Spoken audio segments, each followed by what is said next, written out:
This dress is definitely my hardest project to date. When I was making it, I ran into a lot of problems that had to be resolved, and at times the pressure I was under made me dislike it, even though I love the design a lot. To me, Edwardian clothing is really fascinating because it carries the remnants of Victorian fashion construction while being slightly more modern. It is the last truly historical era before the radical change in fashion after World War I, and the silhouette is unique in the history of fashion. I think that fact is really important when looking at the bigger picture, as the end of the Edwardian era is not just the end of that era, it is the end of something bigger. A little tip, if you're just here for the sewing and want to skip the part where I talk about the historical background and pattern issues with this dress, I'll put a time code in the description. This particular dress is held in the collection of the V&A and is currently on permanent display. If you've walked through the costume court in the last few years, you've probably seen it at some point. This, for example, is a picture I took when I was there and have been using as a reference. Sadly, the fact that it is on display meant that I wasn't able to examine the dress in detail at Clothworkers as I would have liked to. I have, however, handled and analysed two other dresses that were worn by the same lady, Heather Firbank. I've written a blog post about that, so check it out. Heather was a London socialite whose wardrobe was donated to the V&A by her nephew. In 1960, the museum mounted an exhibition titled A Lady of Fashion, Heather Firbank and What She Wore Between 1908 and 1921, which showcased a big part of the collection. It was one of the first major fashion exhibitions held in this establishment and helped pave the way for many similar exhibitions to come. My version of her dress, the Firbank dress as I call it, is made with the aspiration of it being a replica, so I made it in the original size using the pattern from Janet Arnold's Patterns of Fashion 2, copying every single detail as accurately as possible. I'd say that making replicas is the hardest discipline in dressmaking, mostly due to the difficulties we face with sourcing some materials nowadays. More on that later. I also struggled with finding and padding a dress form that would suit the extreme measurements this dress has. I started using the smallest dress form available and padded it up to make it resemble the classic Edwardian S-bend shape. This was where my first mistake occurred. Because of the darts in the lining, I assumed that it was fitted and therefore an indicator of her actual torso shape. However, after putting the pleated bodice on top, I realized that the lining hangs quite loosely. As you can see, the padding was clearly wrong, because there is no space for the pigeon breast to pouch in the top layer just above the waist. There were several more issues, but most importantly, the pleating did not look like the pictures and drawings. The back was actually fine, well, apart from the length issue, but in the front, top and bottom pleats just wouldn't match up. After a lot of frustration and a discussion with my uni's technician Hester, who had seen several students make the dress over the years, I finally realized that sticking to Janet Arnold's pattern would not give me an accurate replica. A lot of people are not going to want to hear it, but there are major mistakes in the pattern drawing, and I'll show you where. Number 1. Length. Compared to the lining, which shows a 10-inch side seam, the pleated top layer is lacking 1 inch at the bottom. In addition to that, the lining is longer than both, so we end up with 3 different measurements? What? I'm actually not 100% sure how much I added and removed, as at the time of editing this video, the dress is in London and I am not. However, as far as I can remember, I shortened the lining and added 1 inch to the front piece, so they all end up at 8.5 inches. Number 2. Pleating. Top and bottom pleats need to match up on the front panel. The outer pleat can stay as it is, but the bottom middle pleat needs to be redrawn to reach the top middle pleat like this. The inner pleat should go along the edge of the added center front panel. Also, don't stick exactly to the way the top pleats are drawn, mark where they are, and then pin them to fit on the lining. Number 3. Sleeve pleats. Again, we have a case of, if I follow the pattern, it does not look like the original, which can actually just be seen from the paper pattern, because notice how the distance from hem to gathered part is bigger than from hem to pleated part. They will not match up, and same goes for everything between the armhole and the pleated or gathered part. I made it work by pinning from the outside inwards and pleating everything to fit. Putting on the cuff can be helpful for this step, because you'll be able to see how high the 4th pleat from the top needs to be. This is also reflected in Janet's drawing, which for the most part is a lot more accurate than her patterns. I made a second mock-up with all the aforementioned alterations, which I tested on a dress form, but this time without any padding above the waist. As you can see, this looked a lot better and is closer to the original. So now that we've got the annoying pattern issues out of the way, let's move on to the top fabric, shall we? I actually dyed the fabric myself, and even though it's not my specialty, I want to quickly explain how it works anyways. After all, I risked my phone's life filming all of this with one hand while working with the other. The things you do to get footage. So you start by mixing different dye powders with hot water in a jug to get the tone of color you want. This solution is really strong, so we want to thin it out by adding a few spoons of it to a pot of boiling water. Then add salt as a fixer and try the intensity with a sample piece of your fabric while stirring continuously. The longer you leave it in, the darker it gets. You'll want to take that sample piece out and dry it completely to make sure you're happy with the color. If it's too light, add more dye to the pot or leave it in for longer and check again. Moving on to the next step. We're gonna repeat the whole procedure on a bigger scale. This time the dye vat is our pot and we'll use all of our fabric. The water should be around 80 degrees Celsius for the best results, so using gloves or sticks to stir is a must. My arms got one hell of a workout that day. Again, the fabric should be taken out to check the color once in a while. If it doesn't get any darker, take the fabric out of the tub to add more dye and put it back in.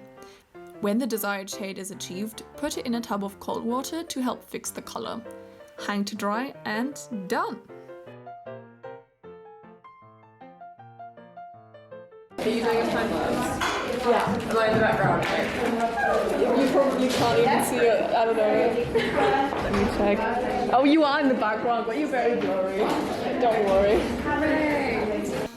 I think I had about 4 or 5 meters for the top fabric. I can't really remember, but I used every last bit of it. 1 meter less and I would have had big problems. Lucky I got enough. In typical Edwardian fashion, the pattern pieces were so weirdly shaped that it was impossible to lay them in a way that seemed economical, although the skirt only consists of 2 panels, so that's really quite simple. The fabric I used was actually a really basic linen from the college shop, which makes the material cost of the dress fairly cheap.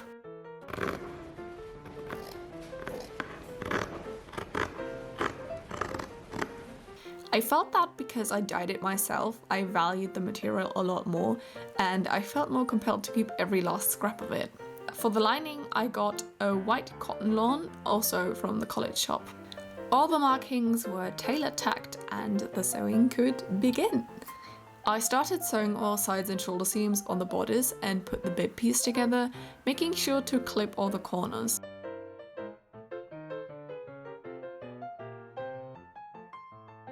I also put the lining together, which, as noted earlier, has additional darts to sew. The swirl pattern is an accurate replica of the one seen in the original. First, I made a paper pattern by using the V&A's photos and mine as a reference. I traced it from my computer screen while taking the warp created by the angle into consideration. Yep. The pattern was then transferred to the fabric with tailor tacks, and the suitash braid was sewn on invisibly by hand.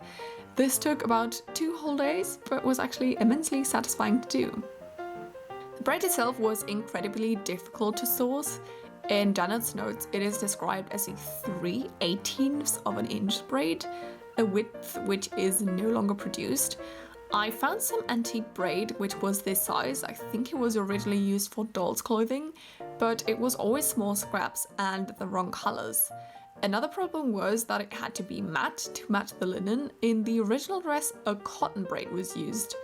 No one produces cotton braid these days. Almost all of the contemporary braids are made from rayon, which gives it a sheen. After weeks of internet search, I stumbled upon a braid on Etsy that was marketed as a matte and available in white. It was some sort of polyester, but it did indeed look matte and was very close to the needed size. I bought 20 meters and dyed it to match the linen. Figuring out how to attach those swirl panels was more challenging. After experimenting with the pattern and realizing that one of the marks made no sense at all and was thus ignored, I figured out a way to lay it that makes perfect sense and that I'm pretty sure is how it was originally done. I can't really explain how it was laid out, but essentially the piece was pinned right side to the inside first and then folded towards the outside through the opening so that it wraps around the edge, making sure that the crease meets the edge of the front piece. The other edge is then folded inwards. Due to the cut of the piece, matching up the crease with the edge positions everything correctly. I re-verified the width of the panel that is created this way, and calculating the size with a scale based on the size of the 1-inch buttons, it matched. To finish it off, the folded edge on the inside was hand stitched in place with a few stitches, catching the upper layers as well in a few spots, so the piece is secured. Speaking of decoration, this dress has a bunch of decorative buttons, so very on brand for me, I guess. The base is made up of only the top part of 1-inch coverable buttons. I cut circles from the pink linen and added a layer of calico for stability, then stitched around it by hand to gather it and finished off the back side with a small circle of calico for a neat finish.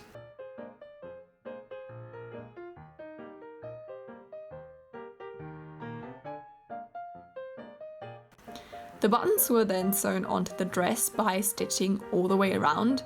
No visible seams there. Overall, there are 13 buttons, 4 on bib, skirt and cuffs respectively, and 1 on the belt. I kid you not, Heather Firbank's corseted waist was 53 centimeters, that is 21 inches. So the belt is small. It is a separate accessory that can be worn with the decorative button in the front or back. Images from the V-neck show both versions. There are 2 leather stripes along the edges for decoration. In my version, it's fake leather. I stitched them on using pattern paper that I later ripped away.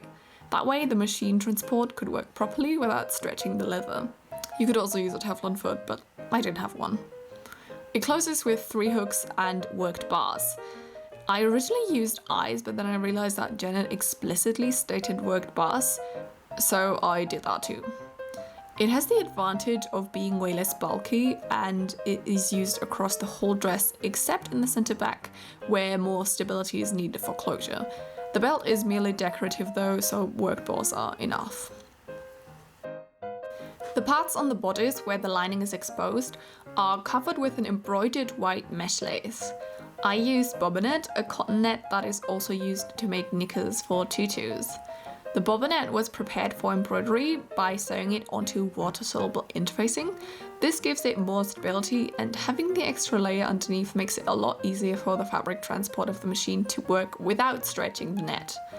Once all the pieces were reinforced, I started drawing out my pattern on the paper button pieces given by Janet. The design looks like pearls in varying sizes lined up on a string, so I marked the vertical lines 2 centimeters apart and then added the circles according to what my references showed. I then transferred those markings with a felt pen onto the interfacing. I assumed that the marks would disappear with the medium they were on. Lots of regrets about that later. Don't be like me, folks. Use a water-soluble pen. Just don't do that to yourself, please. Please, I beg you. So anyways, for the embroidery, I decided to freehand machine embroidery. I'm not an expert on period embroidery, but given the machinery they had at the time, the embroidery must have either been done this way or by hand, which I did not have the time for. I used a thin crochet thread for the top thread and a normal sewing thread for the bottom thread and started embroidering. Despite how stressed I was at the time, this was actually really fun and didn't take insane amounts of time. I noticed that I got a lot faster as I went along, and I was able to follow the drawn shapes more accurately. And this is what it looks like. The pieces aren't cut to their final shape and the interfacing is still on. So that's what I'm trying to solve. Haha. Here. Get it? Oh god. I'm bathing the pieces in warm water, but while the interfacing dissolves as it should, the marks unfortunately cling to the embroidery. I've just noticed that the felt marks I've put on the water-soluble interfacing have transferred over to my knitting and my embroidery, and I can't get them out. I quickly looked it up on the internet, and apparently the best way to get felt marker stains out of textiles is to get rubbing alcohol, so like surgical alcohol. And I do definitely not have the time for this, but I think I'm just gonna quickly scoot over to Superdrug or Boots and try to get some of them, and we'll see if it works. I tried everything to get them out, different kinds of washing detergent, soaking in milk, rubbing alcohol. Nothing managed to remove them 100%, but at least they faded a bit. At this point, I was really running out of time, so I had to get on with putting everything together. So I finally cut my pieces out of the mesh and attached them to the cotton lawn lining. I sewed them on by hand to prevent stretching and then closed the shoulder seams on the lining. In addition to the embroidery, the collar has a lace edging. I bought some lace on Edgy that is apparently from the 1930s. It's not exactly the same shade of white, but the design is the closest I could find. I sewed it on all by hand to prevent visible stitching. Now that the lining was complete, I placed the linen fabric on top and finalized the pleating. The folded edges were then stitched down about 5mm from the edge. The back of the bodice is finished off with hooks and eyes that alternate a bit. What I mean by that is that once in a while there is a hook among eyes and the other way around. I assume this prevents the dress from accidentally opening. The order was copied from Janet's image. In total, there are 18 on each side. The left side has a lawn placard and the right side is finished off with a strip of lawn from the inside. Everything is sewn on by hand. When I made the 12 for the skirt, I had absolutely no issues, and this continued to be the case for the top fabric version. The side bag has a scallop placard which was created by facing the edge of that panel at the top. Underneath there are hooks and worked bars on the back panel. I assume that due to the bias cut in the center front, it'll become a bit longer with time, so the hem will be more even, because at the moment the back is slightly longer, although I admit that might just be because my dress form isn't bent forward enough. The hem is finished according to a technique described in the book Authentic Victorian Dressmaking Techniques, which I really recommend by the way, where the bottom edge is folded inwards and then gathered to mold around the curve. I steamed it in as much as possible and hand stitched it down. The stitch length is based on the pricks I could see in the original hem. I do really like the overall shape. The hand gathered part makes it look very refined and gives it volume without being bulky. The top of the skirt is finished off with a waistband that consists of peach shim ribbon faced with pink linen and closes with hooks and eyes. This waistband is stitched down to sit above the bodice waistband, with the back being left unattached because the skirt closure is on the side, while the bodice closure is in the center back. This is an Edwardian dress, so we aren't quite done with the lace yet. Originally, I assumed that the main piece of lace was Irish crochet because that technique was really popular at the time and is used in a lot of Edwardian lace. So I sampled a bunch of little donuts, chains and knots of different thicknesses to learn the technique. I had some basic knowledge of crochet beforehand that I could build on. However, I'm still pretty slow and the shapes I can do are fairly simple because I lack experience. If you want to see some amazing crochet, have a look at my friend Imogen's work. She is incredible. But while the donuts worked out well, the rest didn't meet my expectations and I did some more research. After looking at some actual Irish crochet lace, I decided that couldn't be it. Big thank you to Eleanor, by the way, who let me have a look at this Irish crochet lace from her collection. I realized that the main elements are in fact needle lace, a technique where a thread is couched down and another wound around it. I first drew a pattern based on the photo reference I had. This line drawing was created by drawing over a photo in Photoshop. It is very skewed due to the warp created by the perspective, but I was able to use it as a reference point for the next step. My final pattern was drawn based on the pattern I made previously, cleaning up the lines and basing measurements on known measurements. It is known that the buttons are 1 inch or 2.5 centimeters in diameter. All other measurements could be calculated from that by using the photo for reference. I printed my pattern, put it in a plastic envelope and sewed around it to secure it in place.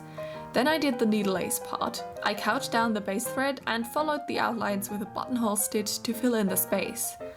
For the bigger element in the middle, I prepared a piece of fabric that I bagged out and stuffed to create volume. I then stitched the frame piece on top and covered the fabric with more buttonhole stitches. The individual elements were then connected with a crochet chain stitch with a few picots interspersed in between to create dots. And this is the finished lace panel. I simply stitched it to the inside of the linen bodice with a few hand stitches. For the final touch, the dress has lace cuffs that I really just embroidered mesh rectangles, but they are tightened with 2 buttons and worked loops on each side. The cherry on top is this super cute black satin bow. The bottom edge is shaped like a V and 3 thread covered beads dangle from each end. I covered all the beads individually with very basic sewing thread. The original is probably covered with silk thread, but at the time I didn't have any black silk thread, so that might be something I will redo in the future to make it look a bit more authentic. And I might also replace the satin ribbon with a high quality. And that is it for this dress. I hope you enjoyed the video.